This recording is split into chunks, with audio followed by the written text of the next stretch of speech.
live, we have 4 simple rules. Number 1, we don't discuss politics, ever. Number 2, this is not a religious channel, and while you might hear people say, God bless you, or I'm going to pray for you, or I wouldn't have gotten through this without my faith, that's fine.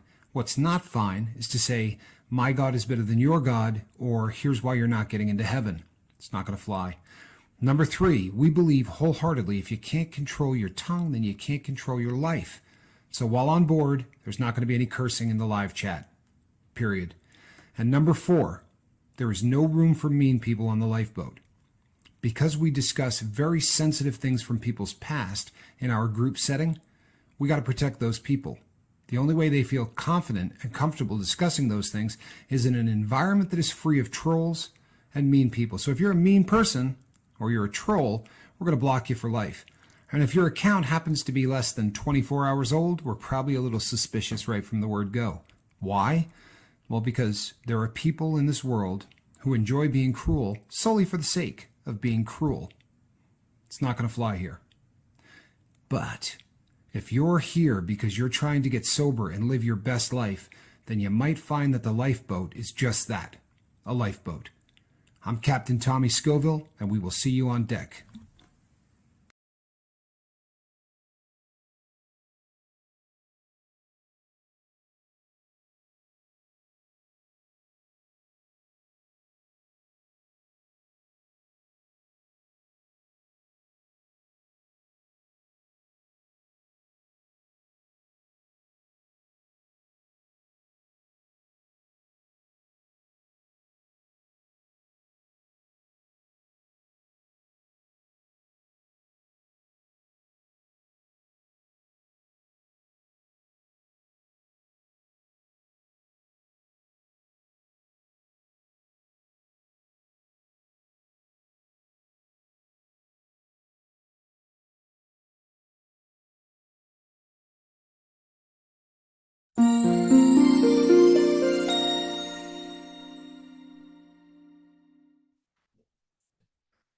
Good evening, everybody. I am Captain Tommy Scoville, and on the other side of the glass is Captain Mark Wages, as always. Thank you for your patience. We were having some technical difficulties with the big red button, but we're up and we're running, and pretty happy about that. So again, yeah, thank you for your patience. So tonight, I'm excited about this one, people. This is something, last night I got off of the live feed last night, and I had an opportunity to talk to I think 3 or 4 people last night, which was that's honestly best case scenario type stuff. I love that. What do I say? I love having the opportunity to talk to people from the boat. There was one person I talked to last night. He's going to know I'm talking to him, but no one else will. I'm not going to share his name. Brittany has eyes. Yes. Good to see you. But we were talking about fear of failure. We were talking about stumbling and falling and some of the reasons that the people do it. And it was kind of a funny situation because honestly, I kind of knew that this was coming. I knew that this was a conversation we were going to be having in the near future because we've been working together on something for a while, and he is afraid of success, but not for the reason that most people think. When people talk about being afraid of success, one of the big reasons. Good evening, Niall. Good to see you. One of the big reasons, I think one of the biggest reasons that that failure is such a that success is such a tough thing for a lot of people is our brains cannot stand change. We talk all the time about how you're in a battle with your dome, right? Your brain is literally fighting you to get you back on dope. And you say, well, that doesn't make any sense, right? Why would my brain do something that is not in my best interest? And the answer is pretty simple.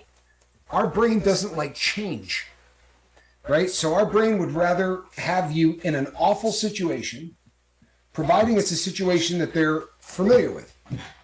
It's a situation that your brain knows. And believe it or not, it's comfortable with. Doesn't make sense, right? But it does. It truthfully does. And this is something that we see happening again and again and again with so many people. The fear of success is something that is palpable, but the reasoning behind it is something that, until you focus on and until you start to articulate it, it doesn't make a lot of sense. But you know what? There's some of the stuff that you can just prove. The fear of success is so real that we choose failure. If I did a little exercise with everybody, and since you all can see me, but I can't see anybody but Mark, I'm going to have to take your word for this. But I want you to do an exercise with me, right? There's about 40 of you on the boat right now. I want you all to shut your eyes. All right, do it for me. I promise you, this will make sense. But shut your eyes for me.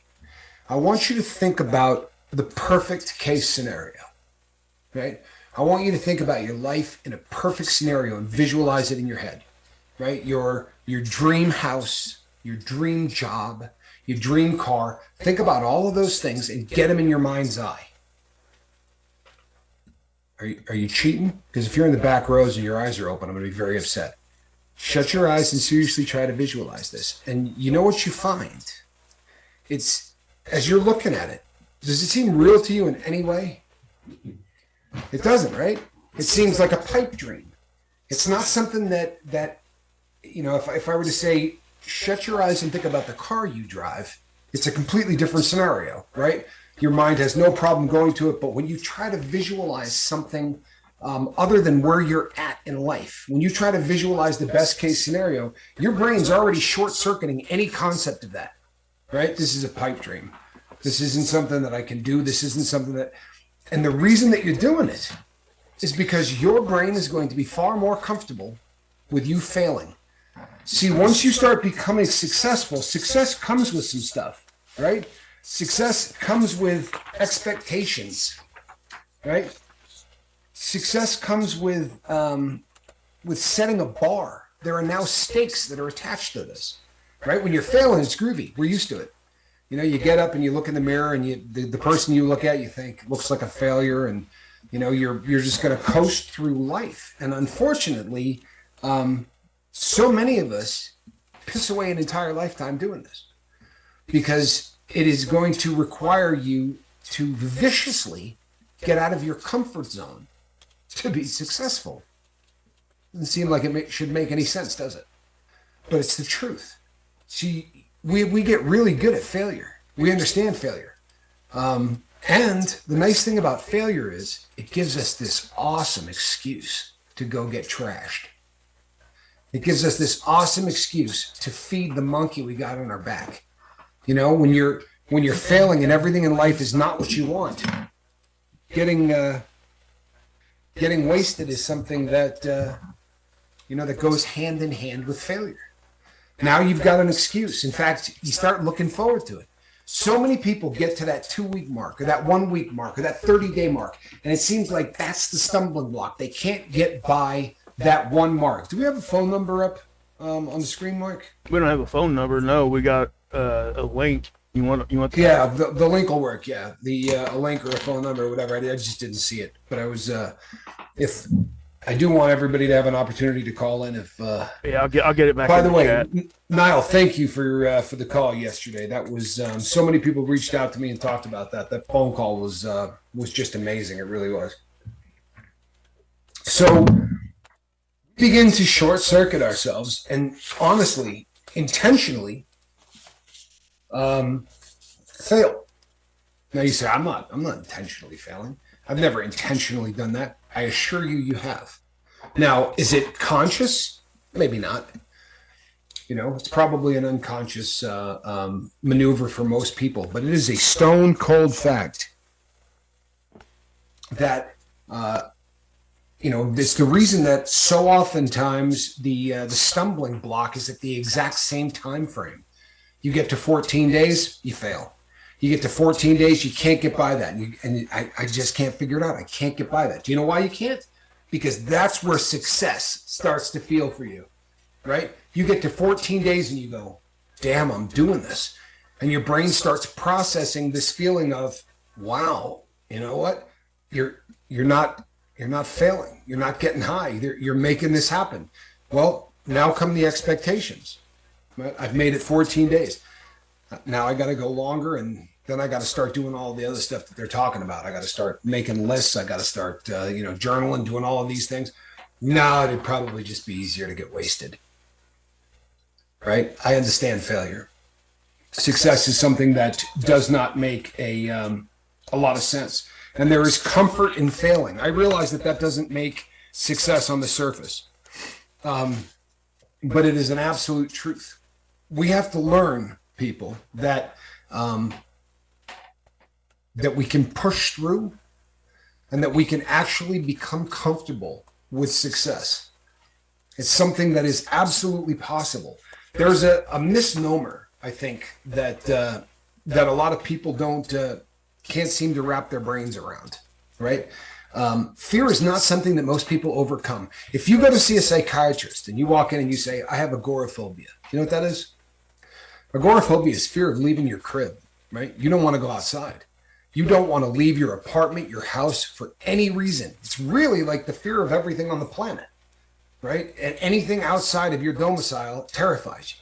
So if a person goes to see a doctor for agoraphobia and he goes in and sees a psychiatrist for 2 months, 3 months, whatever, and gets to the point where the doctor gets him to where he is leaving his house, do you think he's cured? Do you think the doctor took away the fear of going outside? Because he didn't. Anytime we get to the next level with anything like this, well, I have a fear of this, I have a fear of that. You're not gonna get rid of the fear. You understand? What that doctor does is teach that person to be courageous in the face of literally blood curdling, palm sweating, shaking kind of fear. The person opens the door, walks outside, looks at the scary world, and just makes his or her way into it. It's the exact same concept with getting sober, people. If you've been consistently falling off of the wagon, whatever that wagon is, right? If you've been making it 20 days and then falling off, or making it 14 days and then you relapse, and 14 days and relapse, you've been doing this for years, right? It's because you're afraid of what's going to happen if you're successful. Your brain can't handle that. It's a whole new set of parameters that they don't understand. I don't know what's going to happen. Hell, I've been sticking needles in my arm for 30 years. That I understand. I remember being in prison and talking to a guy. 14 days later. I'm doing this for years, right? Because you're afraid of what's going to happen if you're successful. Can you hear me? Yeah, I got you. Okay. If you just called in, someone, you need to hit the mute I got button. it. I got it. Okay, cool. If I know I've told this story before, but I was in prison and I was sitting and playing cards at they got like 5 tables in the day room that are bolted to the floor, right? And they're more often than not, they're just, they're where card games take place. No one's sitting having a cup of coffee watching TV. It's a place you play cards. But a guy came walking up and said, hey, can I talk to you real quick? I said, sure, what's going on? He said, I leave this afternoon. I said, good for you, bro. Awesome. He said, I want you to do me a favor. I said, what's up? He said, can you come here for a minute? So I had to leave the card game and follow this guy to his cell. And I said, hey, what's going on? He said, I want you to take these shoes. And I said, well, I appreciate that. But I got like a size 13 foot. That thing looks like it's about a 9. And he said, no, I'm not giving it to you. I just want you to hold on to them for me. I remember being absolutely flabbergasted. I said, you want me to hold on to them for you because you're coming back for them? He said, yeah. And he's like, I don't want to have to come here and buy shoes. I paid $110 for these things, which is about the most expensive you can pay for anything in prison. He said, so, I don't want to lose these things, or if I take them to the street, I'm not going to be able to come back in with them. They're going to take them. So can you just hold on to them for me until I get back? And I remember just being blown the hell away. Here was a guy walking into the free world, knowing full well that he's going to be back in a month, 2 months. And I just sat there with my jaw dropped to the floor. I said, why are you coming back? And he said, because I can't live out there. The fear of being outside of the institution. You've probably heard the term, right? It's called institutionalized.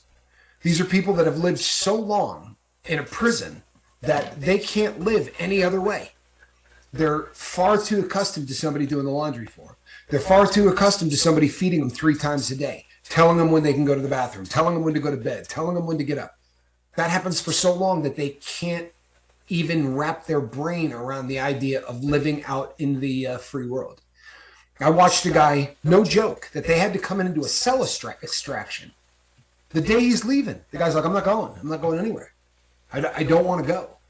A guy was 17 years he had been in prison. He didn't want to go, didn't want freedom. Now, before you sit there and go, how is that even possible? A lot of us are doing the exact same thing out here. You understand that addiction is just a prison cell of your own making. Yeah, you got a disease, right? But it's a disease of choice. It's a bad habit that we chose to do that led into something that our brain is doing everything within its power to ensure that we continue to do. But you're going to have to wildly become courageous to walk out of that prison. You're going to have to make a decision to enter a world that you're not comfortable with. You're going to have to make a decision to enter a world that is foreign to you. So many people just need permission, honestly, to be brave. Permission to say, I'm going to do this. This is something that I am going to do. Christopher Allen says, thanks again for the other night. I needed someone to talk to. You know what, Christopher? I enjoyed talking to you, man. Thank you so much for the donation. I appreciate it. But it was a pleasure. It really was. And yeah, so people, if you're ever in the same situation and you hear me say, hey, go send me an email, doesn't mean that I necessarily want you to have to type out 500 things. You know, just get there and give me a phone number so that we can communicate. You know, Winston Churchill said some of the most quotable things of anybody on this planet. He was one of those guys that just half of what he said you could write down and people will be talking about it forever and quoting it. But one of his quotes that I absolutely love is, success is not final, failure is not fatal. It is the courage to continue that counts. I'm going to say that again because it's ripping. Success is not final, failure is not fatal. It is the courage to continue that counts. Failure is not fatal. All of us have been doing it our entire lives, right? Honestly. And if you go, no, you know what? The only thing I've been failing on. Okay. All right. Yeah. If you believe that, you're really in trouble because it's BS. Cold. I do not know this individual. Thank you so much and welcome to the boat. That is a name that I do not recognize. But I really appreciate it and thank you. Welcome to the boat. One of the things that causes this to happen, people, if you go all the way back to the beginning of our lives, right? We get programmed from the time we are children to absolutely end up the way we are as adults. If I said to you, what's the first word that every child says as a baby? Other than ma, mama, dada. No, the first word, not name, but the first word that every child learns. You know what it is? No. True story. You know why that is? Because kids get overwhelmed by everything going on around them. Like it's sensory overload. As babies, they can't differentiate between the amount of focus that they put on a cat walking across the room, a television set getting put on. As a baby, every single thing that gets into their vision gets the same amount of focus. So if there's 7 things going on in the room at the same time, it literally is just this sensory overload. So the first thing that they learn to do is say no, right? Is to shut everything down. And that's the start of everything for us going forward. I promise you that's the truth. If you go into a first grade class and you say to the kids in there, okay, do me a favor. I want you to raise your hand if you can paint, right? You can paint things like an artist. Not one hand in that room will not go up. Every single 6-year-old in that room will raise their hand. If you go, okay, great. Raise your hand if you can sing. Every single hand in that room will go up. Because they have absolutely no fear. They don't have a fear of people looking at them like they're screwy. They don't have a fear of failure. They don't have a fear of anything. They're fearless. Find those same kids 12 years later, right? 18 years old, senior in high school, walk into a room and go, raise your hand if you can paint. Not only will none of the hands go up, but they will just look at you like you're the world's biggest loser for asking the question, right? Why are you even in their space asking them this? If you say, raise your hand if you can sing, there might be one or two kids in there whose hands go up. But see, over time, we learn to believe that we can't. We don't learn to believe that we can. And the education system and everything else trains us for that, doesn't it? Right? Color inside the lines. Don't get creative. Do exactly what we tell you to do. Don't overthink. This is a story that I've told on the boat before. But in first grade, I remember having a conversation with Papa Scoville after getting sent to the office on Columbus Day. Have I told the story on the boat before? I think I have. They said that, 1492, Columbus sailed the ocean blue, yada, yada. And he was trying to find a path to India, and in the process, he discovered America. And when he did, he found the Indians living here. I'm not saying I was a genius, but this one didn't make sense to me, so I raised my hand and I said, if he discovered it, how are there already people there? Wouldn't they have been the people that discovered it? For my effort, I got sent to the office. Not on that first question, but they said, well, no, that's just how it is. He discovered a place where people already lived. And I went, yeah, it doesn't make any sense. Like, discovery means that you're the first cat that did it. I got sent to the office.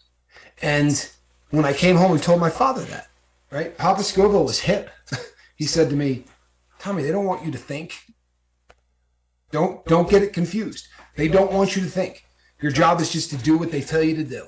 They don't want you to do anything other than that. Doesn't mean you shouldn't do it, but don't try to think that they're going to be impressed with the fact that you're doing it, right? We don't create thinkers, and we don't create successful people.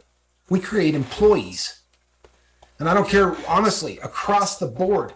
This is not something that's unique to America. Boy, we're bad at it in America, but outside of a couple of other countries, there's really aren't any other places. You're designed to crank out a good little employee. You show up on time, right? You don't ask too many questions. And statistically speaking, if you got 100 employees that work for you, right? 10% of them will do 50% of the work. I'm not making this up. You can look this up. They call it the square root of labor. So if you've got 1,000 employees, 100 of them are going to do 50% of everything that gets done in the entire place, which means that the vast majority of people there aren't doing squat. They're not trying to succeed. They're just going there and doing their day-to-day and failing because it's what we're good at, right? The people who really jump out of that comfort zone do really amazing things, right? Because they don't realize, or they're comfortable enough failing. We talked about, the light bulb thing yesterday, and that was that's a pretty prime example of somebody that just was really comfortable failing. Do you know how many times the Wright brothers tried to get an airplane off the ground?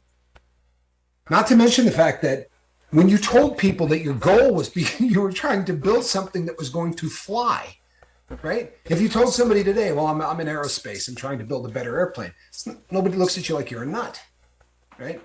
But back then, the concept of flight, the vast majority of people thought they were crazy, and that's how they were treated. But they continued to get up every day and fail and fail, and almost killed themselves a couple of times, right?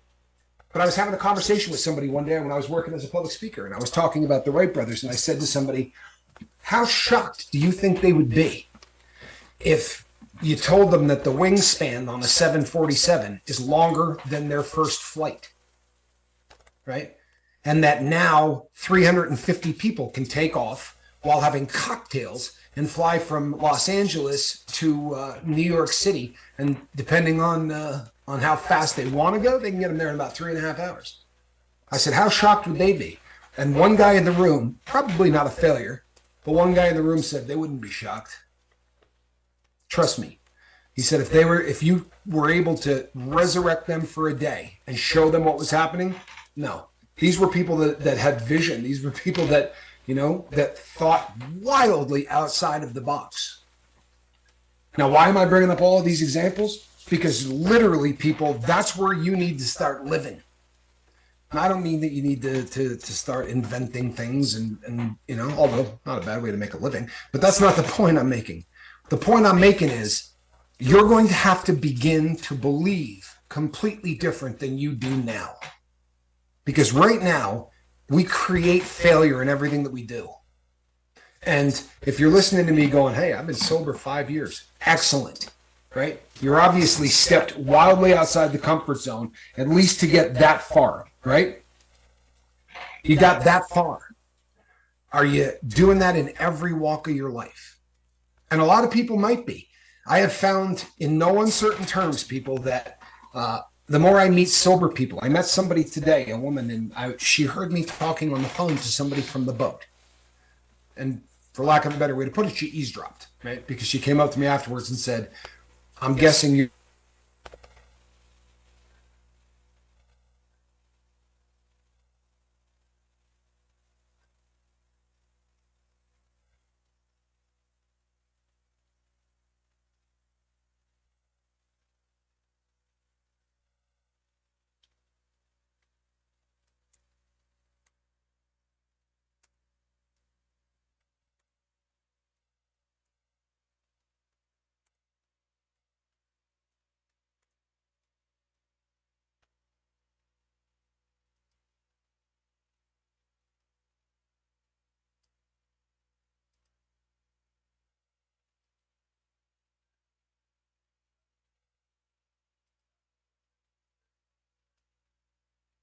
Hey guys, I'm not sure if you can hear me or not, but Tommy dropped out there for a minute. I'm really not. Yeah, it's Tommy's internet, I bet. I don't know what's going on with that. The stream's still up and we're going here. Tommy, if you're listening to me at all, I'll send you another Zoom link and we'll get you in here, okay? Here, give me 1 second and I'll send it to you again. Hey Johnny, if you're there, I could bring you in and we can talk and kind of keep the show going if you want. If you can hear me. I know you guys can see me and you guys can hear me, right? I'm just wondering. Okay, cool. Let me send. I'm trying to send. Sure. Okay. Hey Johnny, what's up, man? I think Tommy's internet dropped out on him. I don't know what's going on with that. Can you hear me? Yeah, I got you. We're both here. It's good to talk to you. Yeah. I know you guys see me. You guys can hear me, right? I'm just wondering. Yeah. Okay. Yeah, I got you. Let me send. I'm trying to send. Okay. Hey, Johnny. What's up, man? I think Tommy's internet dropped out on him. Yeah. Hold on 1 second, okay? If you could just give me a minute. I'm not sure. Who am I talking? That you, Johnny? That's you, right? Yeah. I know you guys see me. You guys can hear me, right? I'm just wondering. Yeah. I got you. Okay. I'm getting kind of like a feedback. I'm not sure what's going on with that, but His internet dropped out. Yeah. Hold on 1 second. Okay. okay. Probably talking to myself there. Johnny, can you hear me? I can hear you fine. Okay. We're getting an echo somewhere. You know, the what Tommy's talking about is just hitting me where I live. Yeah. Is I mean, I wish he'll probably hop back on, I'm sure, but like, my history of failures are so great. And it's funny when you first start, when your first stab at a business endeavor, whether it's a lemonade stand or it doesn't matter what it is, you're all excited and there's so much enthusiasm and you're just optimistic. You think you can do anything, and when you fail, it's gut wrenching. But then you try again, but by the time you're my age and you try something new, people are almost, I gotta be honest. When I started the channel, I didn't tell anybody. I didn't tell my friends. I think I told 1 or 2 friends, and they kind of reacted like I was a lunatic. And it didn't say like, "Hey, I'm going to be a YouTuber. I'm going to make money, and all this stuff's going to happen," because I had no idea what was going to happen. But I didn't even tell anybody because I didn't want to hear it. Right. It's funny. It makes sense to me. Even though your brain wants a better life, being in a bad spot is something that's comfortable. And even though your brain doesn't like a lousy position, comfortable is still better than the unknown. Yep. And that's one of the things that I'm dealing with right now. Like I was talking to Tommy, is like in every job I've ever had. Tommy, you're back on, by the way. Good to see you, Tommy. In every, you know, if you want, I can do the video thing if you want. Whatever works for you, bud. In every job I've ever had, I knew what the next step was. I knew what the next platform was. I pretty much had a solid idea of what it was going to take to get there, you know, and now I have no idea, you know, and there's stuff, you know, going on right now in my life that it's so surreal, it's not funny. But Tommy, wouldn't you say this is the longest stretch you've ever seen me that I didn't self-sabotage?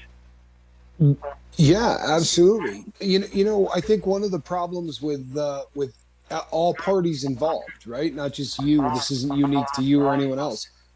But one of the things that that I think is a problem is we all assume that we're supposed to be successful, right? So you set out to do something. Most of the time, the things that you end up spending your life focused on may not be what you started out trying to do. Normally, and very often, failure leads you to what you were meant to do. Right? I mean, let's be really honest. Right now, I'm selling watches, and I'm going to do 6 figures this year. I don't say that to brag, but this is a very successful business in the first year, especially considering that most businesses don't show a profit, right, for the first 3 years. So this is working. Because I'm awesome? No, because everything that I did up to that point, I failed at miserably, and it led me into what I'm doing now. Even doing the lifeboat. If I gave in to fear, I talked earlier, I said, shut your eyes and try to picture the best case scenario for you, right? I promise you that even now, if I say, well, tonight I'm going to be talking about this subject, and I close my eyes and I visualize it, I don't visualize 75 people in the live chat all telling me what a great job I'm doing. I visualize the internet going out. I visualize, the microphone not working. I visualize me forgetting what the hell I'm talking about and having to say, Mark, what was I just saying? Right? Those are the things that I think about. And I've done 575 of these, right? We assume that we're supposed to be successful. What you're supposed to do, just like the quote that I read just before we went off, right? What you're supposed to do is keep pushing. Failure is not something that's going to kill you. It really isn't. But we tend to treat our life as if, like we're the Apollo mission, where if you fail, 6 people are going to die, or 5 people, whatever the mission was. Their motto was failure is not an option. Well, and it couldn't be, could it? I mean, you had 3 guys in a capsule you were trying to send to the moon and then bring back with less computing power than an iPhone 4 had. Right? I mean, holy hell. So for them, failure wasn't an option. You know what? For all of us, it is. Giving up's not. Right? That's what not the option is. And you just might find that when you fail at whatever you're getting ready to do, it might open a door where you go, holy hell. Right? Maybe this is what I was supposed to be doing in the first place. So I know right now, I can't tell everybody what you're doing, right? Because that's it's top secret. Suffice to say that that my brother is embarking on something that is really epic, right? From a YouTuber and from anybody. This is going to be something that gets everyone's attention. There's a film crew involved, right? There's just really cool stuff going on, and I know it terrifies you, right? But it's not that you're afraid of being successful, because you've got that under control. What you're afraid of is the fear of the unknown. And I think that we end up having to, if we're really going to reach our top success, we got to get stoked at the unknown. Honestly. And as addicts, it should be the most exciting crap in the world. Because for 30 years, I could tell you what tomorrow brings. What's tomorrow going to bring? Me stealing crap and trying to get high. Right? Trying to make sure that I don't get sick. What are you going to be doing Wednesday? Trying to make sure I don't get sick. 6 months from now, I will be trying to make sure I don't get sick. Like, that was my life for 3 decades. Now, when I get up in the morning, I don't know what's going to happen. I really don't. But, and I'm not guru, and I'm not even good at this stuff. I'm really not. I find myself, very often I'm speaking to myself here when I do, any of these things. Give you a perfect example. I repair watches. Right. And A watch has about 135 parts. Unless if it's an automatic, it has about 180 parts. And every one of them's got to go back right. And I've got to a point where I could take one of these apart and I could put it back together. But I don't work on chronographs, right? And I've been saying that every day for damn near a year. I don't work on chronographs. Why? Because they got way too many pieces, right? They got buttons. There's just a ton of stuff that they do. And they have about 375 moving parts. And if one of them is not in there right, so I'm terrified. And what's the worst that could happen, right? I'll screw up. And that's the only way I'm going to get any good, right? Is by screwing up. So today I'm putting this together. So at like 6 this morning, I'm coming up with the game plan of what I'm going to do. And I took this out. I have been sitting on this thing. It's going to cost $1,500 to get this worked on. And the nice thing is that eBay has to pay for it because they're the ones that broke it. I sent it off for authentication. They authenticated it, and in the process of doing that, broke it. So it's been sitting on my desk for going on 4 months. Well, now I'm going to keep the $1,500 because if you can see the time on that thing, I took this apart today, and I'm not going to lie to you. My hand was shaking like a vibrator, but I took this thing apart. I figured out what was wrong with it, and then I put it back together, and it's ticking. But if I didn't, it wouldn't be any better a story because it's not. The truth is that it's having the huevos to go, yeah, I'm going to take this thing apart and I'm going to do it. And you're about to embark on something really rowdy, and you just have to be ready to see what rowdy is. It may not be exactly what you think it's going to be, but it's going to be awesome, right? It's going to be epic. It's going to be new. Your brain's going to fight you because your brain wants old. Your brain wants you right in that apartment. It doesn't want you traveling around the country or the world or doing any of that because that's so far outside the comfort zone. Well, you got to get rid of the comfort zone. Not just, I know I feel like I'm picking on my older brother, but everybody know who Ted Williams is? Oh, yeah. Yeah. He's the only guy in history to hit above 400. That cat had a batting average of 406. That's epic, right? You know what that means? That means that when he got up to the plate, 59.4% of the time he missed. Seriously. I mean, we don't talk about how often he missed. We talk about the fact that he batted, 404, but more than half of every time he attempted, he struck out. But that's just not something we focus on. Well, nobody remembers Barry Bonds striking out. They just remember him bashing home runs. Home run after home run after home run. They called Ted Williams a splendid splinter. He has a great name. Yeah, that is it's pretty cool. Definitely an epic nickname. And I was listening to a psychiatrist who is also a motivational guy who was talking about this stuff, and he was talking about Ted Williams, and he said, make no mistake, he's the last one we're ever going to see. We're never going to see another one. And it's not because pitchers have gotten that much better. It's not because any of that crap. What it is they have made him into somebody that now when guys go up to the plate, they're trying to make sure that they don't get fired. They're not trying to swing for the fences. They're trying to make sure that they're not that guy that bats 280, right?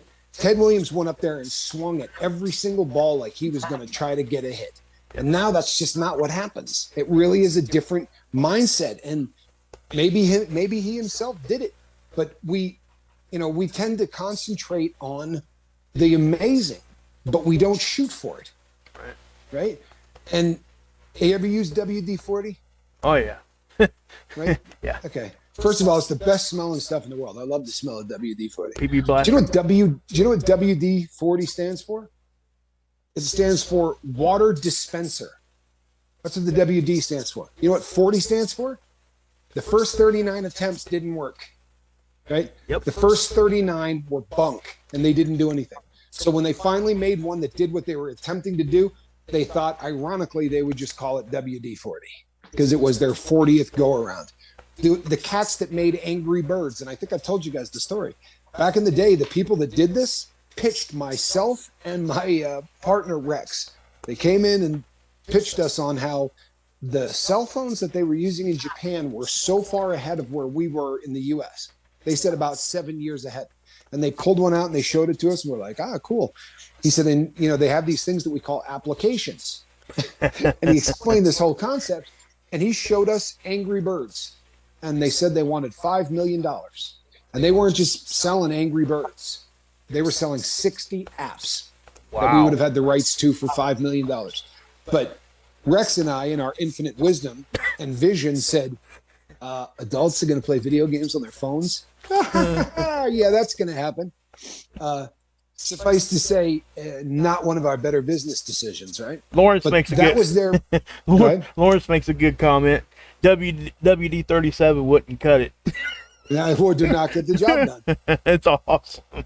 That's a great comment. Sorry, I didn't mean to interrupt. I just thought that was hysterical. No, that is a really and good guys, comment. hey, listen. We're talking about failure, and you see me fail at the beginning of this, and then other internet stuff happening. If this is the worst that we get, we're doing good. We're back here. Exactly. And We'll take it. We've had worse. hey, oh my God. Thank you, Johnny, for stepping in there, man. I appreciate it. Yeah, that's my brother. Angry Birds was the 52nd attempt. The first 51 games that they designed, they could not sell. If they had stopped at 46 or 42, that's right? a good point. But here's the thing. I promise you this: they wouldn't have stopped at 110. Right? They weren't going to stop, and that really is the again and again and again. When we talked about this the day before, if this sounds like it's the same presentation, it's because a lot of it sort of crosses over. The difference is this: the vast majority of people who are failing are doing it intentionally. They don't realize that they're doing it intentionally, but they sure as hell are. Because it's just, go ahead. That's what I struggle with the most, because nobody knows my failures as well as you do. I mean, how many did I have with you? We failed. I was going to say yours. You mean ours? How many businesses do we peg? At every one of them, we had good intentions. But sure, nowhere in any of those failures, if somebody grabbed us and shook us and said, "You're failing on purpose. You're doing this to yourself," I would have been like, "What are you talking about? Circumstances are happening. I'm not doing this to myself." You know what I mean? But you know what the change is? I promise you, you know what the change is? The change is that you've gotten to the point now in your life where you would rather achieve 30% of the impossible than 100% of the mundane, right? And in the past, we were going for that 100% of the mundane. You know what? If it can pay the bills, right? How many times did you say, "Boy, if it could just pay the bills"? You know what? Mickey D's will pay the bills if you budget it right. Anything will pay the bills if you budget it right. But if you stop caring about the money, right? If what you decide that you want to do is something that truthfully makes you happy, then you're gonna swing for the fences. And it starts. I know we get picked on, right? You're all gonna go, "Hey, it's Tony Robbins," but if you get up in the morning and you walk into the bathroom and the guy you see in the mirror you think is a loser, he is. If you look at yourself and you think that guy's a failure, he is. I'm not trying to be Yoda, but it's the gospel truth. We start first thing in the morning. We get up, we kick the sheets to the bottom of the bed, right? We go into the bathroom and you look in the mirror and you just go, ugh. You know what I mean? My abs are gone, right? I look fat. I don't have pecs anymore. My chin is starting to come in and triplicate, and these are the things that we do, and we do them subconsciously, but you start to take yourself apart. You start to beat yourself down, and then you're shocked when you come up short. You've been kicking the hell out of yourself for how long? You got to high five the dude in the mirror. As cheesy as that sounds, you got to look at that and go, "You know what? I'm not looking bad for 55, right? Yeah, I'm looking all right." You got to look at yourself in the mirror and go, "Hey, you know what? Age is kicking the hell out of other people. I look all right. I look okay." Or I'm completely comfortable with how I look. I'm working on the chin and triplicate, and I don't care. What's that, Mark? Joanna makes a really good comment. It applies so much to what you're talking about right now. Says she's talking to Ilea because Ilea was saying earlier in the chat that she's good at a lot of things. She's just afraid to go succeed, and or lack of motivation, one or the other. But anyway, Joanne responded to her and said, "Then write that down. So when you doubt fear of the future, try changing your perspective and realize it's all in your head and strike down those negative thoughts because you're so blessed." Wow. Give that girl a microphone. That's what I thought. I was like, whoa. Yeah. Awesome. Give that girl a microphone. It's and writing it down is absolutely key. Yeah, You that's know, important. absolutely key. I got a question for you for real, Johnny. With Yeah. all of the going back, I won't rehash every up and down, but going back to seawall charter boats, right? How many businesses did you make a list of what the goals of the business were? None. Incredible, right? Incredible. And this is everybody. I'm not picking on you. This is everybody. You start a business, and if somebody comes up and says, hey, what are the goals of the business? I'd like to be able to pay the bills. I got word for you. It ain't gonna pay the bills. Right? It's not. The business I'm doing right now, I sat down and I wrote exactly what I wanted to happen.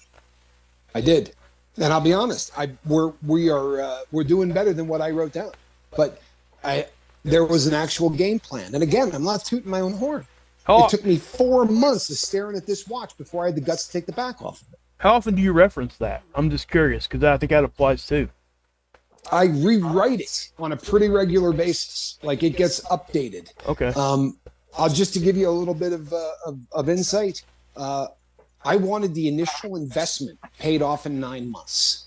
Right? That's what I wanted. I didn't think we would turn a profit in the first year, but I wanted the initial investment paid off in 9 months. Now, the plan was to actually get a job to help make that happen. And then I started selling watches fast enough where there was no way to get to get a job. I also, in the beginning, wanted to bring on a watchmaker. I was not going to be the guy that repaired these things. And I just found out what a watchmaker cost. It was not something that, that kind of took my breath away. And I also found out that the really simple stuff, I could train anybody to do the simple repairs. They're very, very, very easy. They really are. The stuff I did today, not so much. But so I am updating it constantly. I would say I probably look at it once a month, sometimes depending on what's going on, 2 or 3 times a month. But I go back to it constantly because about 60 days in, the initial investment was paid off. Well, that really changed up, the whole game plan. I would have felt like a real tool if I left that initial game plan. But that's the kind of stuff that, I was about to say that's the kind of stuff I would have done in the past. In the past, I wouldn't have made it. I would not have written down anything. It's important to dream really big. I think that's something we don't do enough. I think when we write our goals down, I think we should stop and go, is that it, really? Because, you know what I mean? Muhammad Ali said, if your dreams don't scare you, you aren't dreaming big enough. Right. Wow. If you shoot for the stars, right? You shoot for the stars and you come up short, you're still way up there, right? But, I think that really is, by the way, what a guy. Right, Muhammad Ali was. We had a chance to work with Ali and spend time with him, and you talk about a guy even with everything that was going on with him, his health was racked. His brain was great. He was as sharp, funny as hell, and sharp as a tack. He definitely had no brain damage in terms of what was going on up there. It was this. Do you remember his favorite joke? I know that's one of them we probably can't tell on here, but yeah. No, what do you say to a one-legged hitchhiker? Hop in.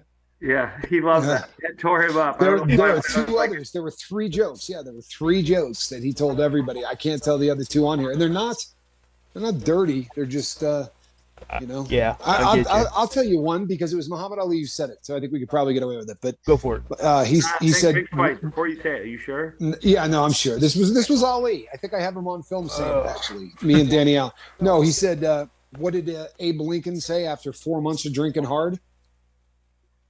I freed the who? And he would every single person. I mean, he literally told that joke to every single person that he met. Wow. He did some stuff. He played on that. He played race a lot. We can't tell it now, but there's a really funny story. The little guy. You know the one? Yeah, you remember the one I'm thinking about? Yeah. That was a beautiful story. He hugged him and kissed him. And it was a beautiful thing. But if you told that story, you'd be it'd be crazy. He also there was an episode where we flew over to the Emperor of Japan, right? And they had there were 3 copies of the history of Japan, going back to the dawn of the country, and they were kept in this huge book. They were originally scrolls, and they had been copied over, and there was only 3 of them in existence. And when we went over there, the emperor, well, it was the emperor's grandson, but he's, you know, the last living heir of the emperor, but he gave one of them to Ali.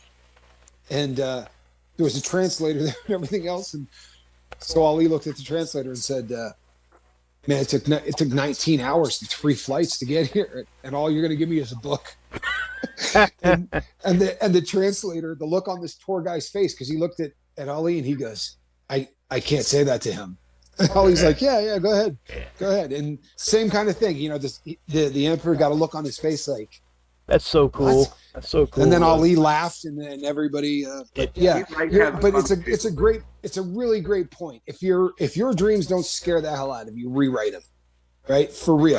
And well, and here's the great thing. It's like I was saying earlier. You know, if you go into a shrink and you're agoraphobic, they're not going to cure you of agoraphobia. They're just going to teach you how to have enough guts to walk out of your house anyway. So. You come up with these dreams that are frightening, and then you do it anyway. It's not that you're never going to get to a point where you're so comfortable. I promise you. I mean, how many videos have you shot? Tell me occasionally you still don't get butterflies in your stomach, especially if you're doing something that's, you know, there's a bunch of people, or, you know.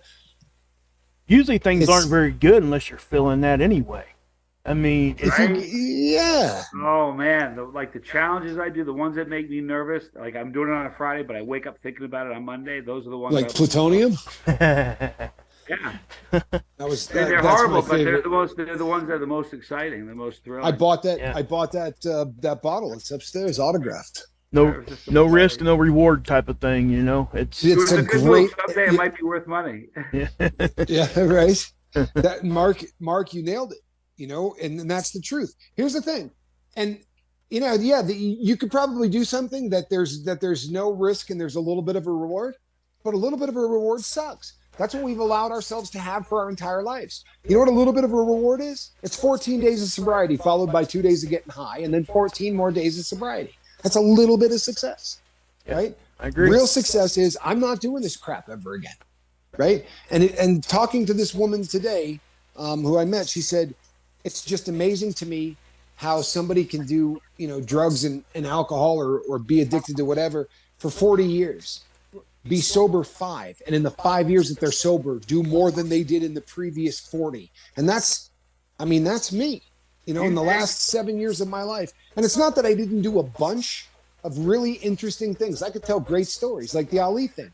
But if I'm really honest, you know, the first thing that guy said to me, the first time I met Ali, I was standing there with another guy named Danny who was working with us on the project we were doing. And he said, Danny was filming, and he said, I'm here with the greatest of all time. And he goes, and he pointed to me, and Ali said, and the great white dope. And which, you know, he fought a guy once that they called the great white hope. And I go, no, come on, it's not very nice. And he's like, nah, but you really should get off that stuff. And all of the people like we talk about, right? I mean, he knew from Jump Street, from the very first day that he met me. I went to go do a public speaking gig to raise money for what we were doing, trying to feed kids. And he said to me, you know that if that dope starts, hurting what we're trying to do with these kids, I'm going to make sure you're gone. And that's who I was. He nailed you, didn't he? Oh man. And he was never particularly nice about it. He was a very good dude, but yeah, it's, you know, hindsight being 2020. God only knows what would have happened with that deal if I was sober. It's not that, I mean, I got a lot done, but good Lord, maybe I'd still be doing it. I don't know.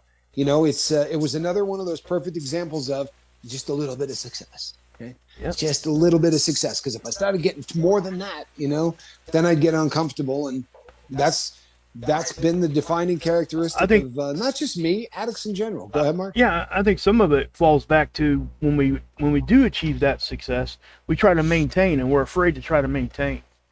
And it's, you know, I really do think there's a lot to that too, because when you achieve a high level of success, that's why it's important to go ahead and set another goal. Because if you find yourself just getting stuck in the same place, you're not going to be motivated to maintain. So, and we talked about it yesterday. If you don't continue moving the goalposts, as human beings, we're geared to climb mountains. We're not geared to be on the top of them, right? I remember Johnny saying to me, "I'm going to run a marathon in 120 days from today." And I said, that's not usually how that works. You know what I mean? Most people take 2 to 3 years to prepare for a marathon. And since those people are runners and you've never actually run, but anything that my brother did that required him kicking the hell out of himself, he was always great at, but, because I think he just has that sort of that personality, where, but when that marathon was over, I think it almost killed him.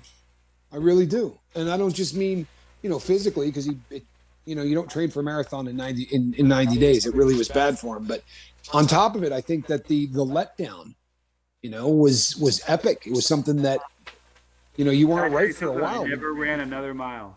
I know. I tell people that. Blows my mind. Yeah. He went from, honestly, took up running in, what was it, 98 days? Or it was just, wasn't quite 120. Yeah, 96 days.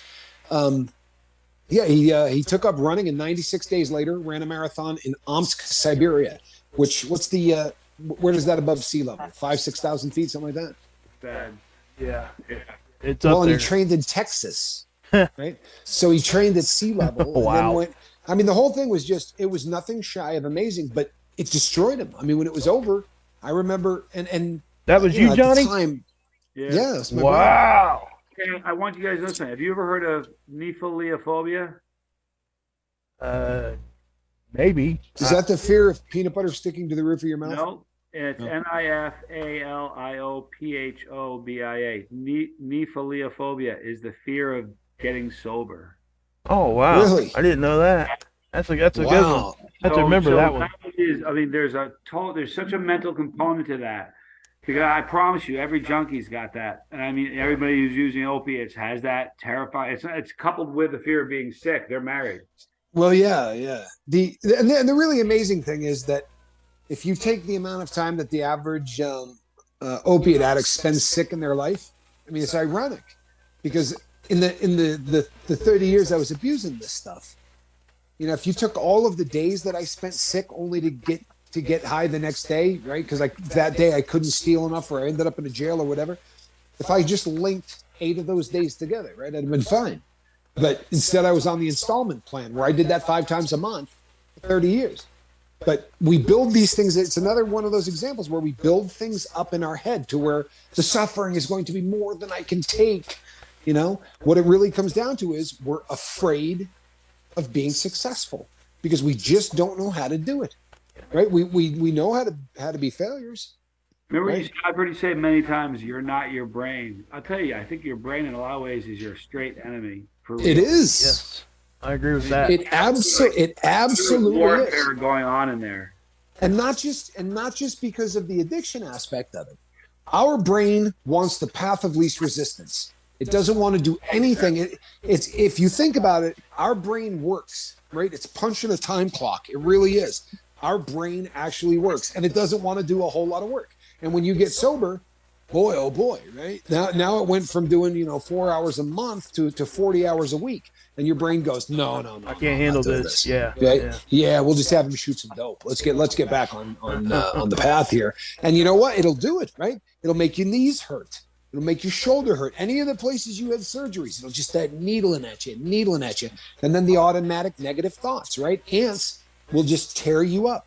I don't know why you're even doing this, dude. You're going to fail every single time you get high. So what are you going to do? You're going to waste 6 months? You may as well just do it today. Why even bother? Blah, blah, blah, blah, blah, blah, blah. It just never shuts up. It just keeps going. Yeah. It's like a snowball. It Well, really and how do you turn that voice off? It's really funny because people ask this question all the time. How do you turn off that voice in your head?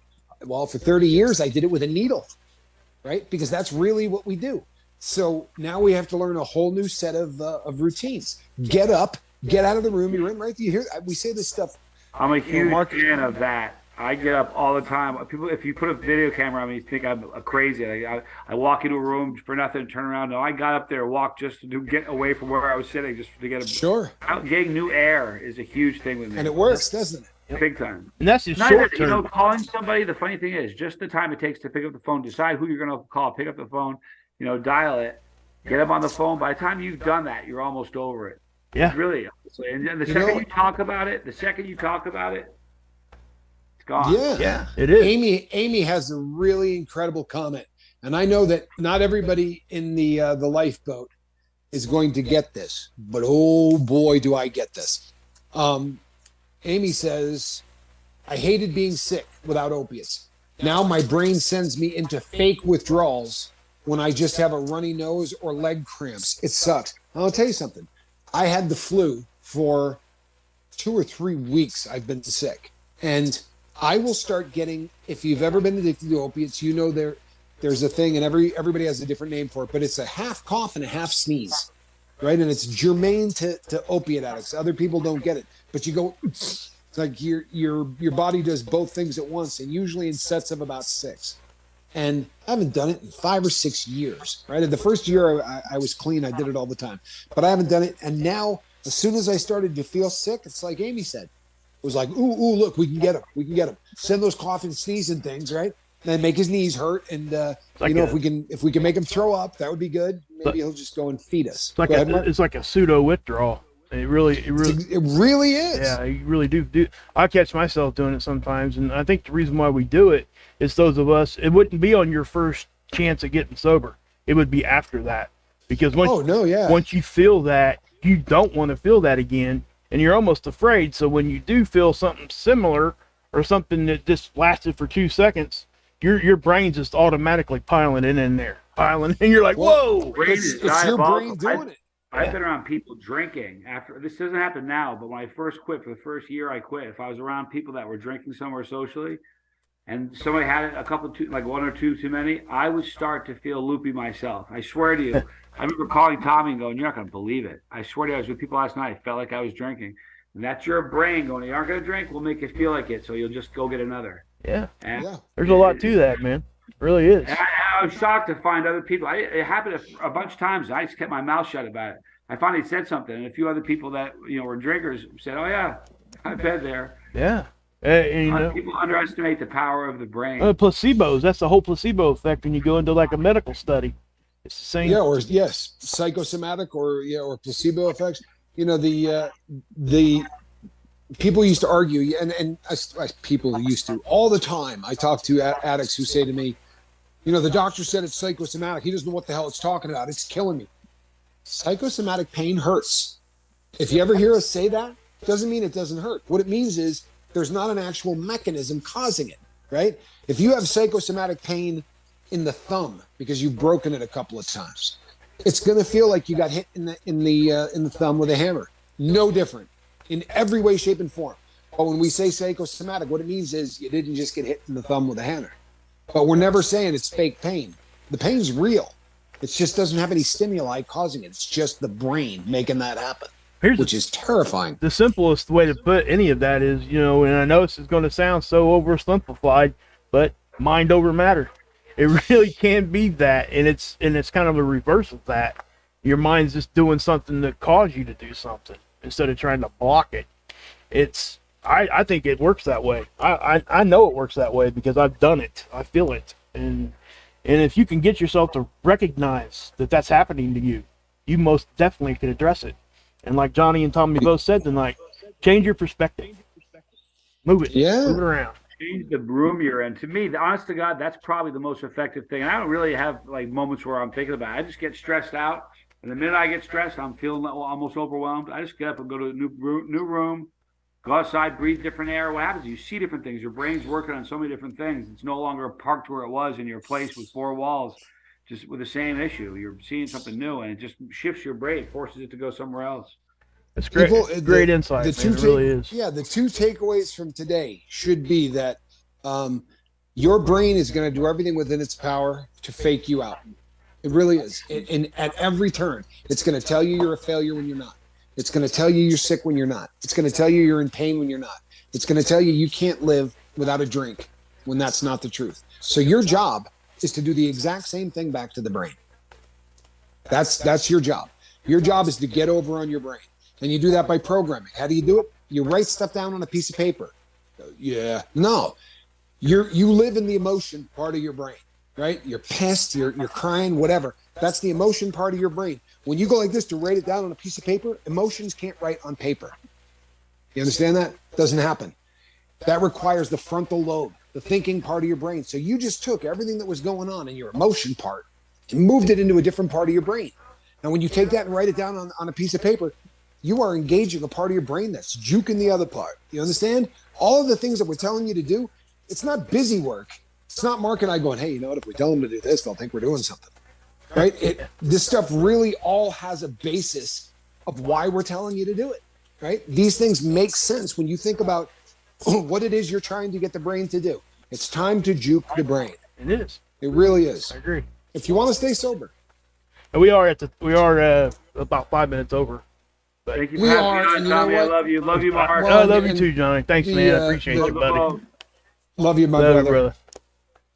brother. The cat union, I will have Squirrel's agent will be calling me if she works another 3 minutes. I'm liable to get picketed and boycotted. There'll be smacked 30 around. cats marching back and forth in front of the house carrying signs. I can't have it. I just can't have it. Alrighty, everybody. Thank you for your patience with us today. You know what? There's a lot we can do, and then there's stuff you just can't, right? That we can't. You know, God grant me the serenity to accept the things. That's right. Well, there's some 100, man. some things you can't change, and today that was one of. I thank you for your patience. I thank you for showing back up and for being who you are. You guys are the best. 100. It is Friday night here at the Lifeboat, but we will see you again on the real Friday. in I 2 could, days. I could use some prayers, guys. My wife's having surgery tomorrow morning, Please, so yeah. please, Just let you yep. guys Please know. keep Mark and Heather in your prayers, and people stop in over the next 2 days. Won't be doing a full, full 1 hour videos, but I got a lot going on in my dome, so I may come in and visit you guys. This really is how I stay sane. So chances are I will be checking in with you people. Todd Herndon, he says, "Thank you guys. I got to go. You helped me motivated, regroup, and going." Okay, yeah, excellent. I love it when people say that that the boat helped them, and more often than not, it's you people on the boat who are helping the people that need it. So God bless each and every one of you. We will be back Friday night right here. Same squirrel time, same squirrel channel. Between now and then, you feeling hurt, you feeling like you need help, reach out to somebody. Don't suffer in silence. And there's a lot of videos you haven't seen. Go back and watch them. They help even if they're not live. I am Captain Tommy Scoville. And on the other side of the glass, Captain Mark Wages. and this here is a very overworked cat. Good night, everybody. We love you.